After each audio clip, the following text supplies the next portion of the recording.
Ogun alé tàbí Idakole tàbí Aroboku àbí Arobosa àbí tí wọ́n bá mú nǹkan ọmọkùnrin èèyàn àbí tí blood tí ò bá flow nínú vein nǹkan ọmọkùnrin tí nǹkan ọmọkùnrin dẹnu kọlẹ̀ tí ò lè gbéná wọlé dáadáa. Bá mi gẹ́ẹ̀tì ẹja òjìjí kò bá jẹ́ tútù kò bá jẹ́ gbígbẹ ẹyọ kan gẹ́ẹ̀tì oko ese yẹn là ń pè ní àyú Haúsá ló ń pè láàyò oko ese kò bá jẹ́ odidi kan kò bá jẹ́ díẹ̀ gẹ́ẹ̀tì àdán ẹyẹ àdán kan odidi ìgbín ńlá kan kànáfùrù ìyèré ewé àìlú epo ìjẹ̀bù ẹgún gbogbo nǹkan wọ̀nyí lágúnmu sọ di powder ṣíbí kan láàárọ̀ ṣíbí kan lálẹ́ ṣíbí kan ní tó bá kù wákàtí kan àbí wákàtí méjì tó fẹ́ lájọṣepọ̀ pẹ̀lú ìyàwó ẹ̀. Báwo ni wàá ṣe máa lò wàá máa lò pẹ̀lú ẹ̀kọ gbígbóná àbí omi tó lọ́wọ́rọ́ ṣíwájú kó tó ṣiṣẹ́ àbí tó bá ṣiṣẹ́ ìtọ́ ìkọ̀rọ̀ balagbara fi sákàǹtà àwọn ọmọ aláìní account number ní fáwọn ọmọ aláìní 0123214254 account number fáwọn aláìní 0123214254 Wema Bank of Nigeria Global Dahiratu Dhikrlahi Islamic Organization. Gbogbo ẹ̀yin tẹ́ ń gbádùn ètò ẹ bá wa dá sí ètò masjid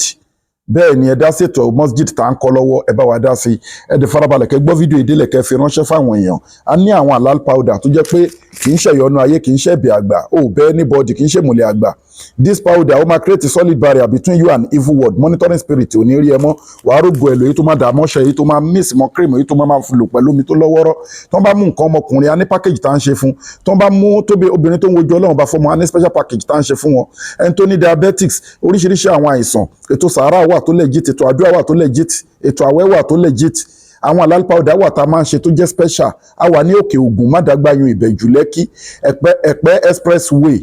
Lagos after Aleko ibẹ̀ la wà ẹ WhatsApp wa lórí +234 810 913 1425 ẹ kọlù wa àbí kẹ WhatsApp wa lórí +234 810 913 1425 ẹ gẹ́ẹ̀tì miracle leaf sí wa ó lágbára púpọ̀ jù ikú nìkan ni kò lè wo ewé ọ̀tọ̀ọ̀tọ̀ 100 àti mọ́ ìzẹ́mzẹ́m la fi preserve senna leaf ikùn èèyàn wú ni wọ́n tàyàn lọ́fà ní forí kókan láǹtakùn ń jẹun lójú oorun ni the same thing all in one cancer diabetics asthma àwọn àìsàn ńláńlá all in one prevention ni treatment ni cure ni ọmọdé lè lo àgbàlagbà lè lo is powder ni tó wà halal ṣẹtiri ó wà halal ó dẹ̀ gbàlábù kọjá ẹ ti rí bẹ́ẹ̀ yẹn ó wà scientific approved so miracle leaf sí náà dẹ̀ ni tó bá ń lò tó kàn bu díẹ̀ sómi tó sè tó fi ń wẹ̀ ó máa ń lé ẹ̀mí òkùnkùn jìnnà ni bẹ́ẹ̀ ni kò sẹ́ni tó good nínú rúkìá tí ò ní ní di senna leaf bẹ́ẹ̀ ni senna leaf ni àwa preserve pẹ̀lú ewé ọ̀tọ̀ọ̀tọ̀ 100 ọfà tó ti pẹ́ lára oríṣiríṣi àwọn nǹkan bẹ́ẹ̀ ló ń ṣiṣẹ́ fún òun láti ní ilé ẹgẹ́ẹ̀tì caterpillar fún obìnrin tí sọmúroro hormonal imbalance àti sperm leakage tá a mọ̀ sẹ́dà àtàwọn infection dà láàmú couples tó ń wojú Ọlọ́run bá fọmọ ẹ need caterpillar ọkùnrin tí ó lè gbéná wọlé dáadáa ó get transformer weak erection quick ejaculation low sperm count get transformer kó wá get caterpillar pẹ̀lú ẹ̀ àti miracle leaves fún ọkùnrin tí ó lè gbéná wọlé dáadáa get mẹ́tẹ̀ẹ̀ta yìí tó bá wá gbẹnu tán tó kọjá bẹ́ẹ̀ gbé wá spiritual àwa ní special package tá a máa ṣe pẹ̀lú product fún ẹ tí wàá dẹ̀ dúpẹ́ fọlọ́run ẹ get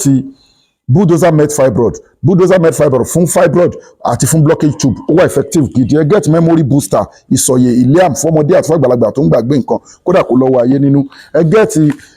black seed oil anta black seed oil adenta black seed powder adenta virgin olive oil òróró seitun seit ṣẹtiri anta èyí tí rúkìá tó ti wà lára ẹ wà ńlẹ̀ èyí tó rẹ̀ pé bóyá bọ́n brand ẹ̀ ní ó wà ńlẹ̀ so kò sí both natural and spiritual case ẹ contact wa bẹ́ẹ̀ ni àwọn ò kí ń fìtọ́ fọ̀gbẹ́ torí pé kí ni àwọn ẹ̀kọ́ tí Ọlọ́run ní ká kọ́ kó dẹ̀ yé wa ni so a ní secret fún yín ní evil word ọ̀ǹtú tọ́rọ̀ ẹ bá gba ọ̀ǹtú wà a máa ọ̀ǹtú fún ẹ machine ló máa wọ́n tó bẹ́ẹ̀ ni tó dẹ̀ máa pé pérépéré tí ò ní ìrújú kan bẹ́ẹ̀ orídìí Al-Qur'an ní orúkọ Ọlọ́run ni so inna li zata lillahi jami'a gbogbo agbára Ọlọ́run ọba ló ní ẹ fi fídíò ìránṣẹ́ masalamu wa ilal liqa'i.